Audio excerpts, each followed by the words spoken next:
தென்பழனி மலை மேலே தண்டபாணி கோலத்திலே கண்குளிர கண்டு விட்டால் போதுமே என்றும் கருத்தில் உந்தன் அருள் வடிவம் தோன்றுமே.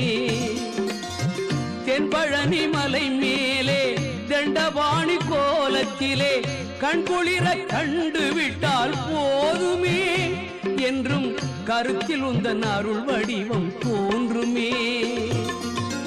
உள்ளத்திலே நீ இருக்க உன்னை நம்பி நான் இருக்க வெள்ளிமலையான் மகனே வேலையா என் வாழ்வு வளம் காண கடைக்கண் பாறையா கடைக்கண் பாறையா.